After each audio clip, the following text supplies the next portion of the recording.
Hello मेरे प्यारे बच्चों। आज बारिश बहुत है और आप बहुत एंजॉय कर रहे हैं, लेकिन एंजॉय के साथ साथ पढ़ना भी जरूरी है क्योंकि आपके एग्जाम आने वाले हैं। आज मैं आपको rules of debit credit, type of accounts, ये दो टॉपिक करवाने वाली हूँ। कहीं पे भी आपको अकाउंटिंग रिकॉर्ड करने हैं, यानी जर्नल एंट्रीज लिखनी है, उसके लिए आपको पहले पता होने चाहिए कि टाइप ऑफ अकाउंट्स कौन से हैं और उन टाइप ऑफ अकाउंट्स पे रूल्स ऑफ डेबिट क्रेडिट कैसे काम करता है। तो वो आपको सीखना बहुत ज्यादा जरूरी है। आप सीबीएसई के स्टूडेंट हैं, आप जीएसईबी के स्टूडेंट हैं, आप सीए फाउंडेशन के स्टूडेंट हैं, या फिर आप कहीं पर भी अकाउंटिंग को रिकॉर्ड करना चाहते हैं और बेसिक रूल्स अकाउंटिंग के सीखना चाहते हैं, तो ये वीडियो आपके लिए बहुत ज्यादा इम्पोर्टेंट है। और उसी के बेसिस पे मैंने थोड़े नोट्स आपके लिए प्रिपेयर किए हैं। तो बिना देरी करे let's go to on our screen. चलो स्टार्ट करते हैं। स्क्रीन पे दिख रहे हैं आपको डेबिट क्रेडिट रूल्स। चलो तो देखो, एक्चुअली आप लोगों को लगता है कि वेरी टफ, क्या है ये डेबिट क्रेडिट, समझ ही नहीं आ रहा, बहुत कंफ्यूजन है, कभी परचेस डेबिट होता है, कभी परचेस क्रेडिट होता है। पर बच्चों ऐसा नहीं है, this is very much logical.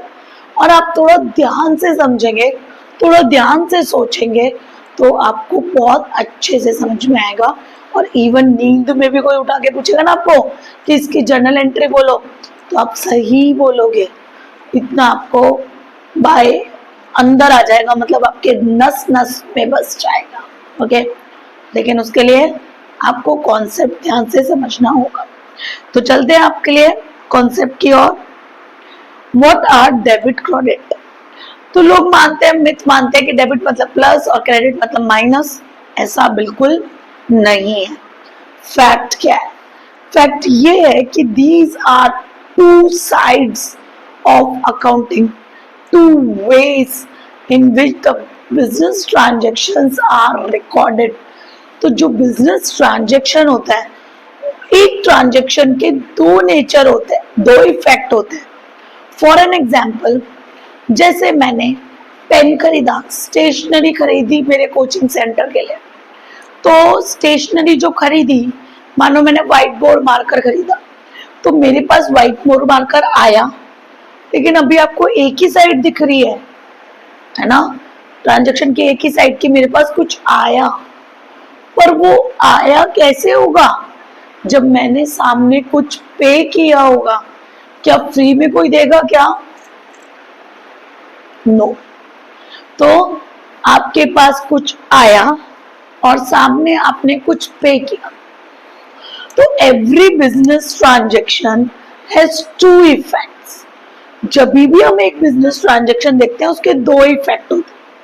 For an example, जैसे मैंने ऑफिस के लिए फर्नीचर खरीदा, तो फर्नीचर बिजनेस में आया, और क्या वो मुझसे कुछ लेगा या फ्री में रख के चला जाएगा?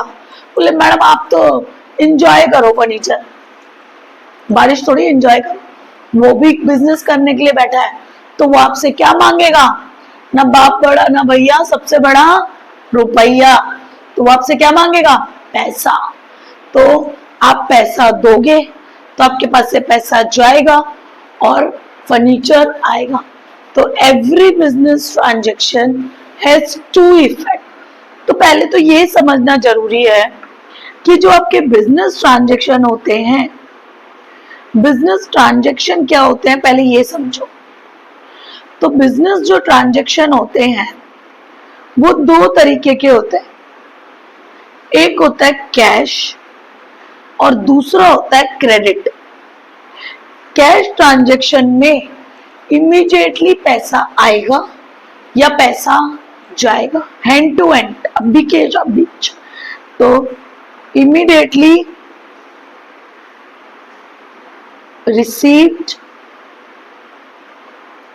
और पेड, या तो पैसा आएगा या जाएगा अभी की अभी, तो इसको बोलेंगे कैश ट्रांजेक्शन। जैसे एग्जाम्पल, फर्नीचर परचेज ₹5,000। तो ये फर्नीचर आया होगा और कैश में एंड टू एंड पे करके आ गई हूं, तो ये ट्रांजैक्शन कहलाएगा कैश ट्रांजैक्शन।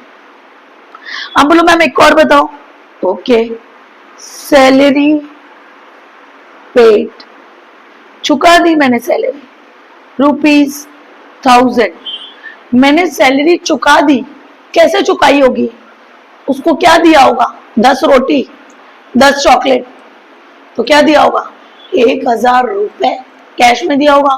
तो कैश गया, और ये सैलरी मेरे बिजनेस के लिए, जब भी आप बिजनेस कर रहे हो तो बिजनेस को क्या समझना है? अपने आप को क्या समझना है? बिजनेस। तो आप किसी को सैलरी दे रहे हो, यानी पैसा आपके पास से जा रहा है, और जब भी पैसा आपके पास से जा रहा है तो it is a expense for a business. तो ये खर्चा आपको बुक करना है, एक्सपेंस आपको क्या करना है? बुक करना है। और क्या जा रहा है आपके पास से? कैश आपके पास से जा रहा है, गोज आउट। तो ये दो इफेक्ट हो गई, खर्चा की और एक कैश एसेट की जो बाहर जा रहा है। तो ये होते हैं कैश ट्रांजैक्शन, या तो पैसा आएगा या पैसा जाएगा अभी इमीडिएटली। लेकिन जो क्रेडिट ट्रांजैक्शन होते हैं इसमें पैसा बाद में आएगा, तो उसको बोलेंगे रिसीवेबल। यानी इन लोगों से पैसा बाद में आएगा, फ्यूचर में आएगा। और अगर रिसीवेबल है तो this is your current asset. क्या है ये? आपकी करंट असेट। ओके। और एक साइड होगा पेबल, जब पैसा फ्यूचर में जाएगा, अभी नहीं जा रहा, अभी नहीं जा रहा, तो ये कौन सा ट्रांजैक्शन है? क्रेडिट। और ये अभी नहीं जा रहा तो फ्यूचर में जाएगा, क्रेडिट ट्रांजैक्शन है। और ये होते हैं आपके करंट लायबिलिटीज। करंट लायबिलिटी मतलब जिस लायबिलिटी का पेमेंट, लायबिलिटी मतलब फाइनेंशियल ऑब्लिगेशन, आपको अमाउंट में पे करना है, तो जिस लायबिलिटी का पेमेंट आपको 12 महीने के अंदर अंदर करना है वो कहलाती है करंट लायबिलिटी। और करंट एसेट, जिस एसेट से आपको 12 महीने के अंदर अंदर पैसा आ जाएगा वो कहलाएगा आपका करंट असेट। ओके। तो डेट, कई बार आप रिसीवेबल्स को डेटर्स भी बोलते हो, क्योंकि वो भी वही लोग थे जिनसे पैसा आता है, जिनको आपने क्रेडिट पे ट्रांजैक्शन बेचा, गुड्स बेचे। और पेबल्स यानी क्रेडिटर, जिनसे आपने क्रेडिट पे गुड खरीदा, तो वो कहलाएंगे आपके क्रेडिटर्स। बोलो कोई दिक्कत? ओके, इतना समझ में आया? तो बिजनेस ट्रांजैक्शन दो तरीके के होते हैं, कैश ट्रांजैक्शन और क्रेडिट ट्रांजैक्शन। कैश ट्रांजैक्शन में या तो इंफॉर्मेशन होगी कि this is a cash transaction, या फिर किसी पार्टी का नाम नहीं लिखा होगा, तो that is a cash transaction. Credit transaction को रिकॉग्नाइज करने का एक तरीका है कि in this case name of the other party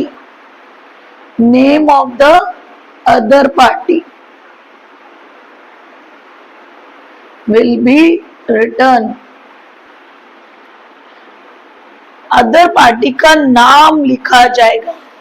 मानो मैं एक दुकान पे गई, मैंने बोला भैया ये रजिस्टर कितने का है? उसने बोला 100 रुपए का। मैंने बोला ठीक है। फिर मैंने ले लिया रजिस्टर, बोले भैया पैसे? उसने बोला मैडम पैसे दो। मैंने बोला भैया पैसे शाम को आके पापा दे जाएंगे। तो इन दिस केस वो मुझसे पूछेगा मैडम आपका नाम क्या है, पापा का नाम क्या है, कौन से फ्लैट में रहते हो।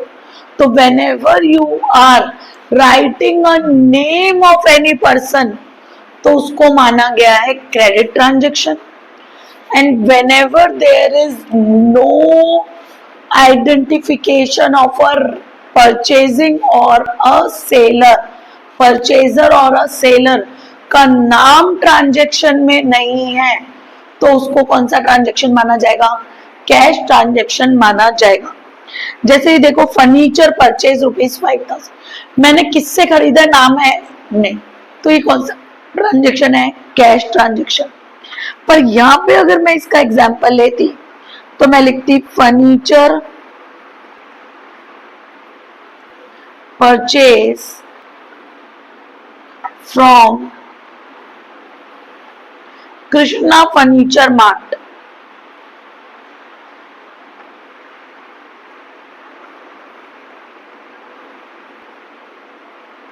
तो अब नाम लिखा है ऑफ ₹1,00,000। अब देखो नाम लिखा है ट्रांजैक्शन में, नाम लिखा है पार्टी का, किससे खरीदा? कृष्णा फर्नीचर मार्ट से, और कहीं नहीं लिखा हुआ कि मैंने पैसे दे दिए, तो ये ट्रांजैक्शन क्या माना जाएगा? This is a credit transaction. क्या माना जाएगा?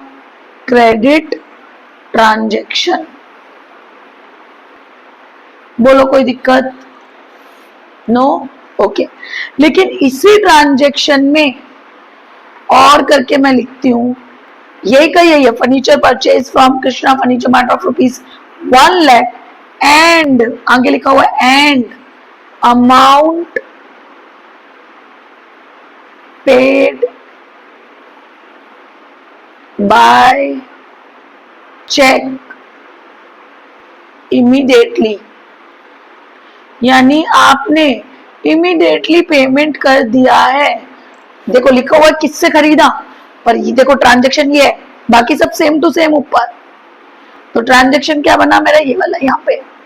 तो furniture purchase from Krishna furniture mart of ₹1,00,000 and amount paid by cheque immediately, यानी अभी के अभी आपने पैसा चेक पे कर दिया, तो इसको क्रेडिट नहीं बोलकर ये ट्रांजैक्शन क्या बन जाएगा?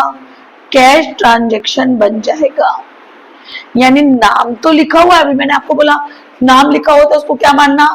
कैश ट्रांजैक्शन, क्रेडिट ट्रांजैक्शन मानना।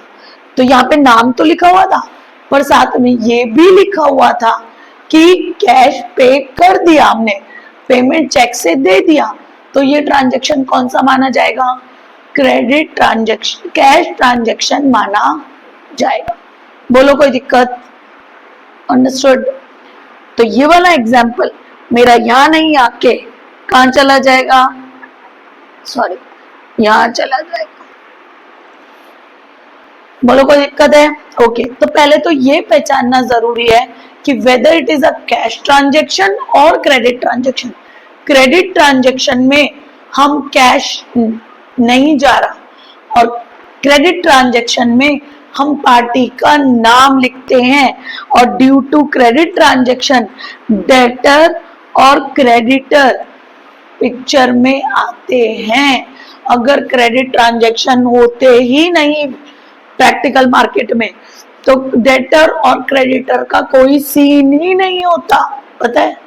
और अगर डेटर और क्रेडिटर का कोई सीन नहीं होता, तो अभी आपने प्रूडेंस पढ़ा था, एंटिसिपेटेड प्रॉफिट एंड लॉसेस। तो एंटिसिपेटेड प्रॉफिट को रिकॉर्ड नहीं करना, लॉसेस को रिकॉर्ड करना है, तो वो लॉस अराइज ही नहीं होते। अंडरस्टूड? लॉस तो कब होगा? जब मैं उससे पैसा मांगती हूँ, पर बार बार कॉल करने के बाद भी वो व्यक्ति पैसा नहीं दे रहा, ढीठ है एकदम, तो उसको क्या बोलेंगे? तो हमको उसका प्रोविजन बनाना पड़ता है, और प्रोविजन तभी बनेगा जब डेटर्स पिक्चर में होंगे। ठीक है? तो first it is necessary to recognise whether the transaction is a cash transaction or credit transaction। अगर क्लियरली लिखा है, जैसे ये रेड पेन से जो एग्जांपल लिखा, इसमें क्लियरली लिखा था कि अमाउंट पेड लिख के बाय चेक बैंक इमीडिएटली, तो this is a cash transaction. कुछ नहीं लिखा है, ना पार्टी का नाम है, तो कैश ट्रांजैक्शन। पार्टी का नाम लिखा है लेकिन कैश की कोई इंफॉर्मेशन नहीं है, तो क्रेडिट ट्रांजैक्शन। थम्स अप लिख दो कमेंट में जब तक मैं स्क्रीन पे हूं। ओके।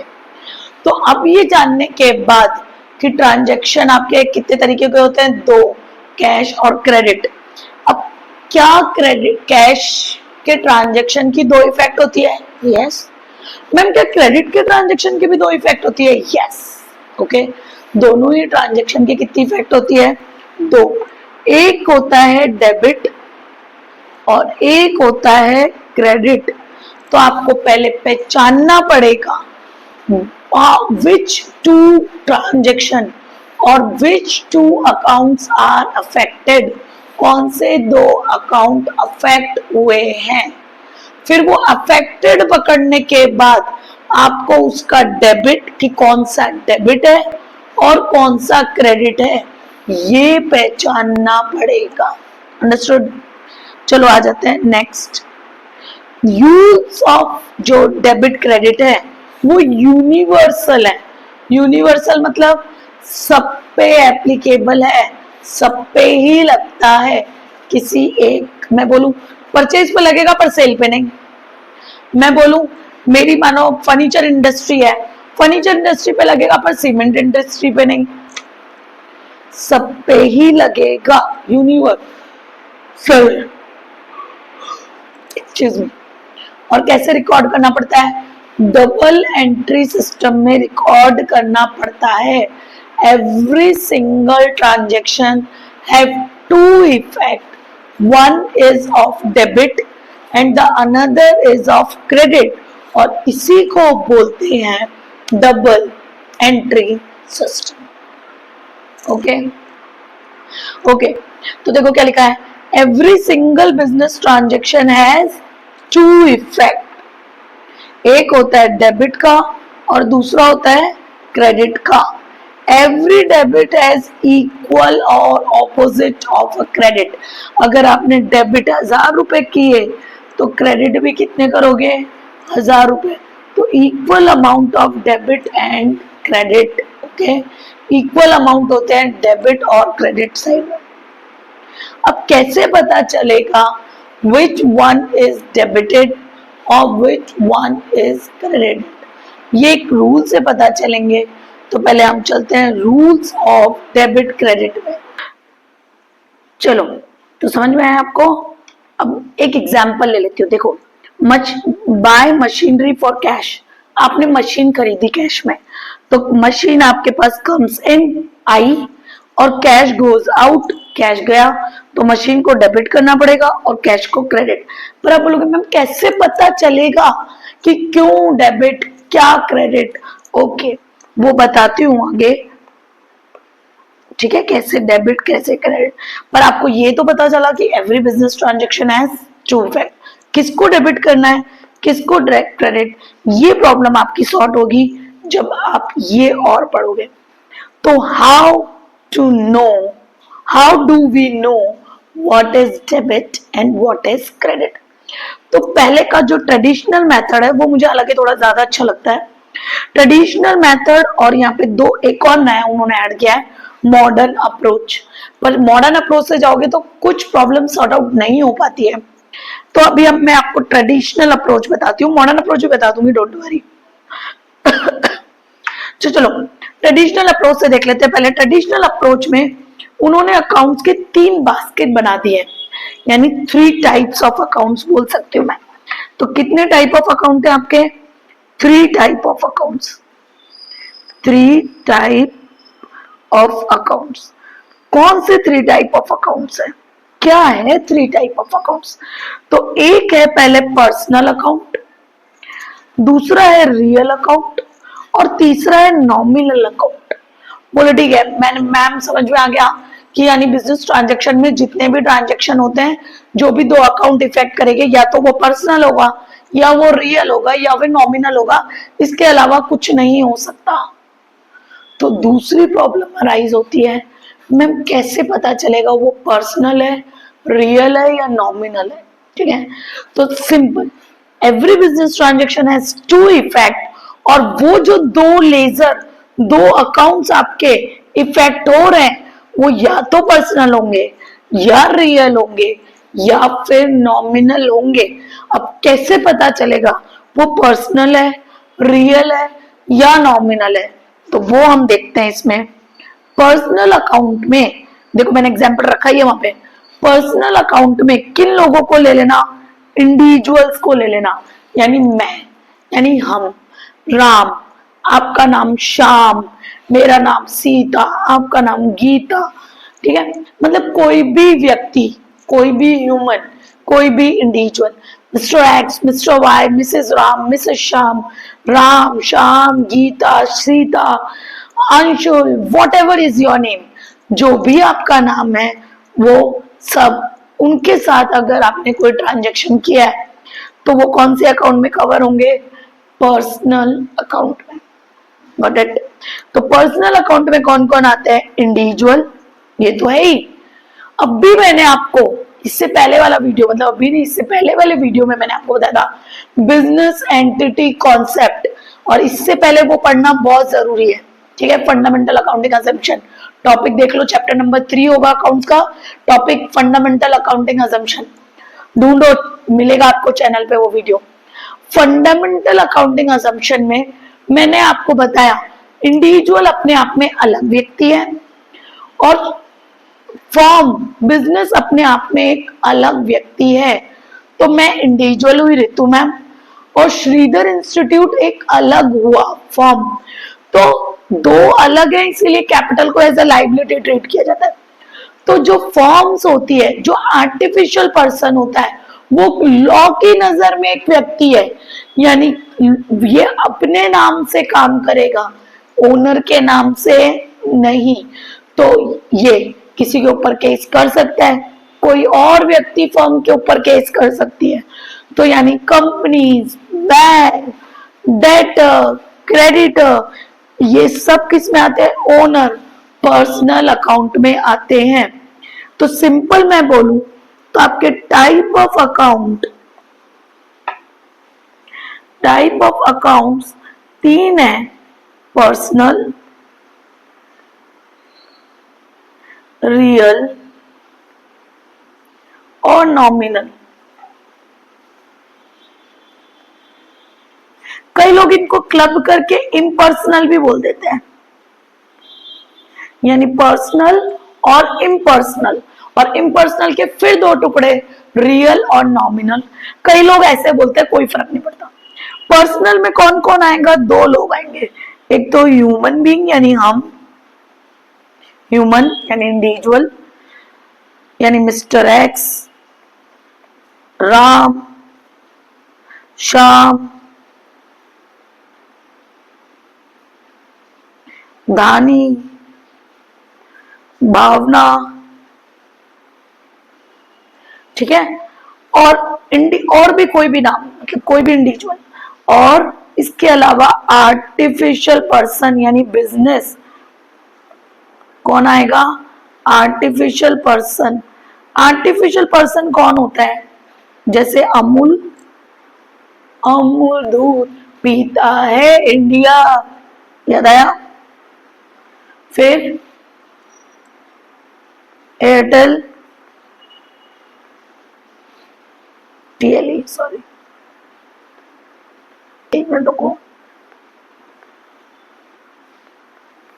एयरटेल, रिलायंस, कोई भी कंपनी का नाम, एबीसी प्राइवेट लिमिटेड,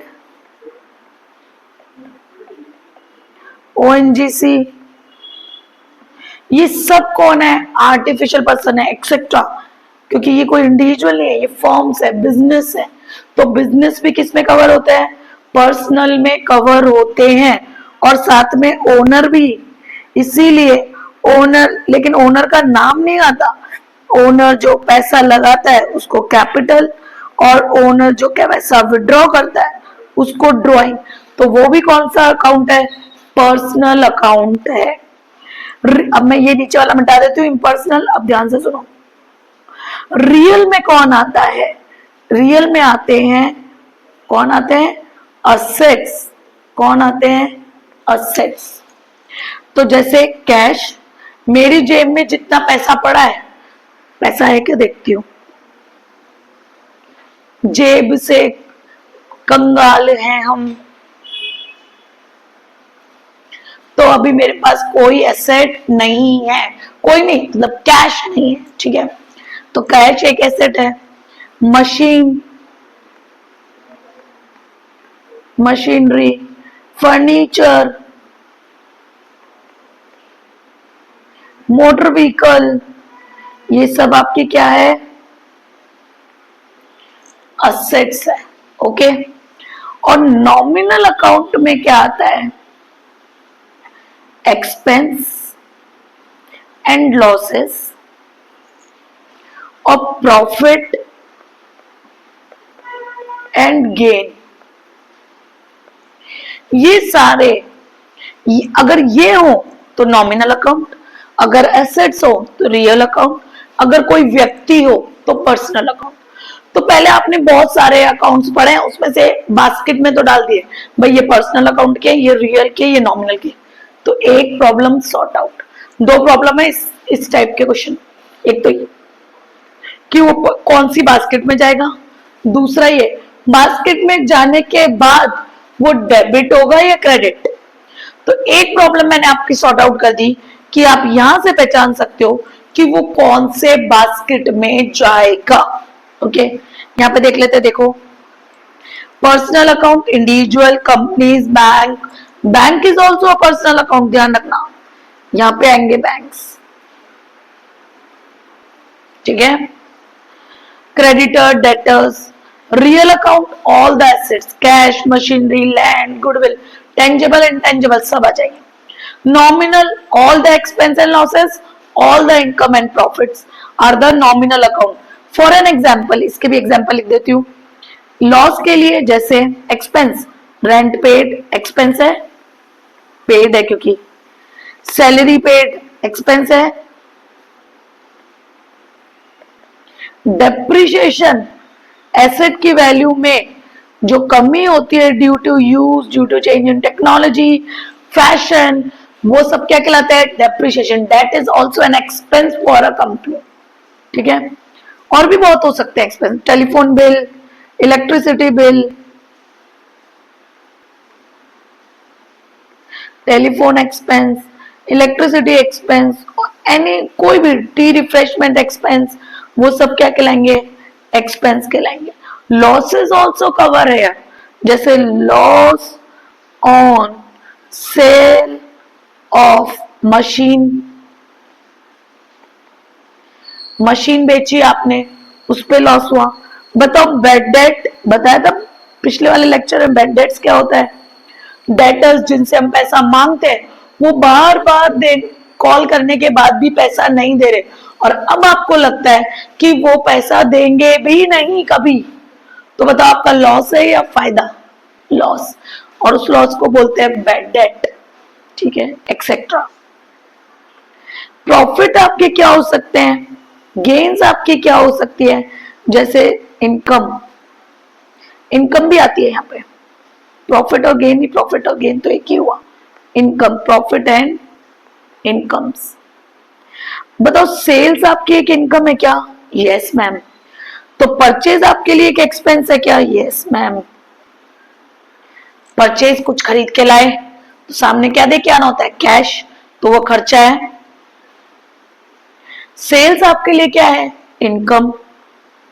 फिर कमीशन रिसीव्ड क्या है, रिसीव्ड है, पैसा आया, तो वो क्या होगा, इनकम।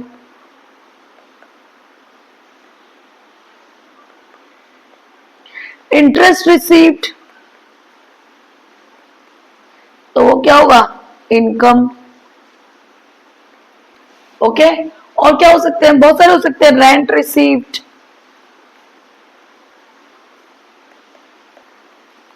ये आपने फर्नीचर जो बेचा, मशीन बेची, हो सकता है इसमें प्रॉफिट हो, तो profit on sale of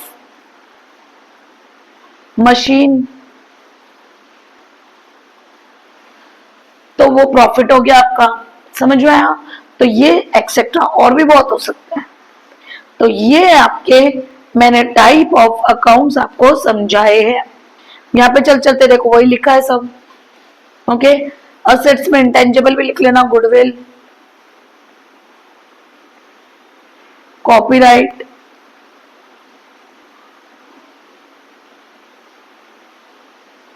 patent etcetera. Okay, तो ये आपके पहले एक प्रॉब्लम सॉर्ट आउट करी कि कौन सा बास्केट में डालना है ट्रांजेक्शन को, वो पर्सनल अकाउंट है, रियल अकाउंट है या नॉमिनल अकाउंट है। ये प्रॉब्लम सॉर्ट आउट होने के बाद आप देखोगे कि वो डेबिट होगा या क्रेडिट। तो मैं आपके लिए एक एग्जांपल ले लेती हूं।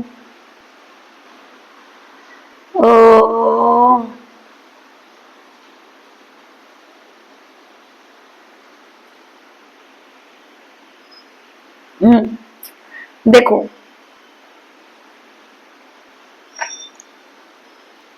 एक मिनट आपको दिखाती हूँ प्रॉपरली।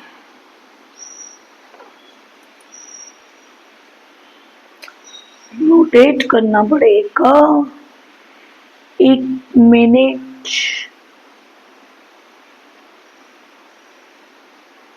इतना खाली आपको देखना है और मेरा चलो डन। ओके, देखो ध्यान से देखो, state the nature of account. TS Grewal का क्वेश्चन है, आपको बताना है पर्सनल है, रियल है या नॉमिनल है। इसमें तो मैं लिख भी सकती हूँ, रुको आपको।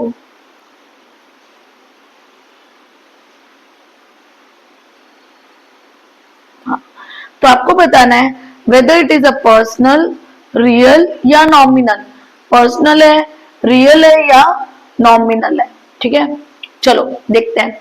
रेंट रिसीव्ड, बताओ, अभी बताया था। अच्छा ओके, आप बोल रहे हो मैम वो साइड में रख दो ना, तो वो भी रख देती हूँ मैं साइड में।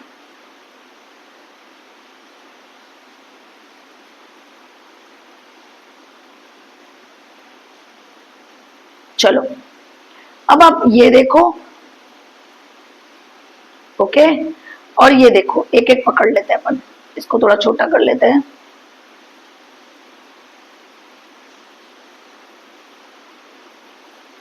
ठीक है,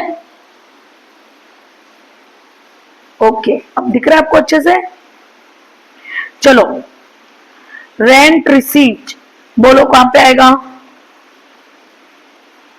तो रेंट रिसीव पर्सनल आएगा, रियल आएगा या नॉमिनल आएगा।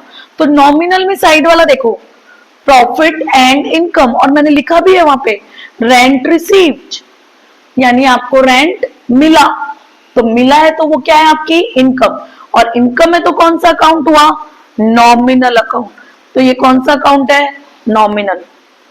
समझ में आया आपको, बोलो समझ में आया। देखो ये रहा रेंट रिसीव्ड, और रेंट रिसीव कौन सा अकाउंट था आपका, किसका पार्ट है ये, नॉमिनल का। नेक्स्ट, मशीनरी परचेज, मशीन खरीदी आपने, तो देखो कौन सा अकाउंट है, पर्सनल, रियल या नॉमिनल। असेट्स है, वेरी गुड। तो देखो ये रहा मशीनरी, रियल अकाउंट, तो ये आएगा रियल अकाउंट। नेक्स्ट चलते हैं, गुड्स परचेज। अगर आप गुड्स परचेज कर रहे हो तो वो आपका क्या है, एक्सपेंस है। और सारे एक्सपेंस डेबिट होते हैं, ये बाद में बताऊंगी, पर अभी ये पकड़ लो, ये एक्सपेंस है परचेज, और एक्सपेंस है तो ये कौन सा अकाउंट हुआ, नॉमिनल। आप बोलो मैम मशीन भी तो परचेज करी थी, वो भी तो खर्चा हुआ आपका। हाँ बच्चा, वो खर्चा हुआ, लेकिन एसेट खरीदना मेरा रूटीन एक्टिविटी नहीं है, वो मेरा वन टाइम एक्टिविटी है। लेकिन गुड्स खरीदना, रॉ मटेरियल खरीदना, वो मेरी रूटीन एक्टिविटी है, इसलिए वो खर्चे के रूप में बुक होगा और वो कैपिटल एक्सपेंडिचर के रूप में बुक होगा। तो आपको उसको एसेट के रूप में बुक करना है और वो रियल अकाउंट होगा। समझे, चलो कैपिटल कौन लगाता है, कैपिटल मैम ओनर लगाते हैं। तो ओनर कौन है, एक व्यक्ति है, व्यक्ति है तो कौन सा अकाउंट, पर्सनल। देखो लिखा भी है कैपिटल ह्यूमन, तो ये कौन सा अकाउंट हो जाएगा, personal account. Next, rent paid, मेरी ये दुकान किराए की है, मैं यहाँ पे रेंट पे करती हूँ, तो पे करती हूँ तो रेंट वो मेरा क्या हो जाएगा, एक्सपेंस। दुकान मेरी थोड़ी बन गई, असेट थोड़ी बन गई है, जब उनकी इच्छा होगी मुझे निकाल सकते हैं। तो ये क्या है मेरे लिए एक्सपेंडिचर, जब तक यूज करूंगी तब तक रेंट पे करना है। तो देखो लिखा ही है मैंने रेंट पेड, ये क्या है आपका कौन सा अकाउंट था, ये नॉमिनल अकाउंट। समझ में आया? चलो नेक्स्ट, रुको अब मुझे इधर चलना पड़ेगा इसमें। ओके, तो हम एक काम करते हैं, अब हम इसको इसके ऊपर ले जाते हैं, इजी। अब देखो आपको आराम से दिखेगा। चलो नेक्स्ट,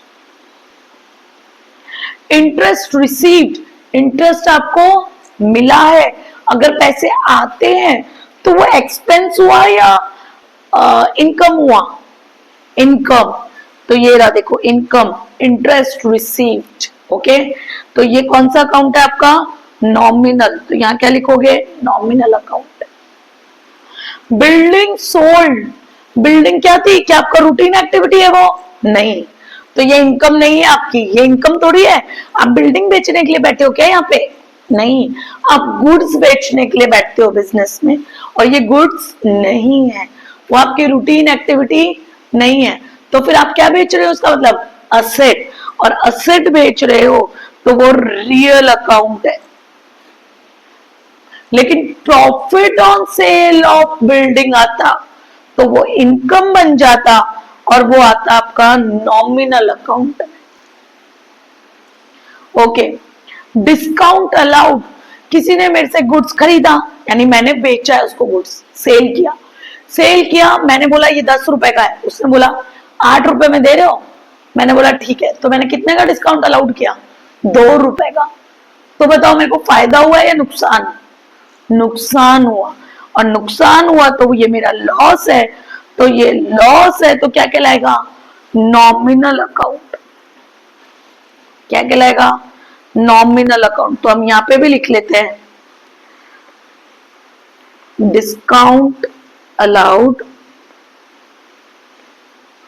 और यहां पे आ जाएगा डिस्काउंट। हो सकता है ना हमें मिला डिस्काउंट, तो डिस्काउंट रिसीव्ड। बोलो कोई दिक्कत? ओके नेक्स्ट चलते हैं। गुड्स सोल्ड, आपने गुड्स बेचे, अब व्यक्ति का नाम नहीं लिखा है, इसका मतलब आपने कैश में बेचे होंगे, और कैश में बेचे हैं तो पैसे आ गए हैं, आपको व्यक्ति से कोई मतलब नहीं है, तो वो क्या बन गई आपकी? इनकम। तो वो सेल्स है, तो वो कौन सा अकाउंट है? Nominal account. तो देख लेते हैं फटाफट। अब देख लो यहाँ पे आपने क्वेश्चन किया जो, तो देखो rent receive nominal account, credited income है क्योंकि क्रेडिट होगा। मशीनरी रियल अकाउंट, परचेज की तो आएगी तो डेबिट, ठीक है। गुड परचेज किए तो आएंगे, तो नॉमिनल अकाउंट एक्सपेंस है, डेबिट होगा। ये अभी मुझे कराना बाकी है आपका, अभी खाली ये पकड़वा रही हूं मैं आपको, नेचर ऑफ द अकाउंट। फिर देख लो बिल्डिंग, बिल्डिंग को मैंने क्या किया है? सोल्ड, तो आपका real account, real account. Discount allowed nominal account, फिर इसके नीचे गुड सोल्ड होगा नॉमिनल अकाउंट। ओके, ये अभी बताना बाकी है कि डेबिट होगा या क्रेडिट, उसके लिए मुझे रूल्स ऑफ डेबिट क्रेडिट सिखाना पड़ेगा, और वो हम सीखेंगे नेक्स्ट लेक्चर में। ये टीएस ग्रीवाल का चैप्टर 6 का इलस्ट्रेशन नंबर 2 है, 2026 ओनली। ओके, तो आपको अगर स्क्रीनशॉट लेने हैं नोट्स के तो आप फटाफट ले लो, मैं एक बार चला देती हूँ। टाइप ऑफ अकाउंट्स, ये मेरा लिखा हुआ ले लो, और इसी लेक्चर को आगे कंटिन्यू करके मैं इसी में सिखाऊंगी कि बास्केट पता चल गई, अब उसके ऊपर रूल कैसे लगाना है। ओके, और अगर इधर से चाहिए तो इधर से ले लो, गोल्डन अप्रोच ही है वो, ठीक है।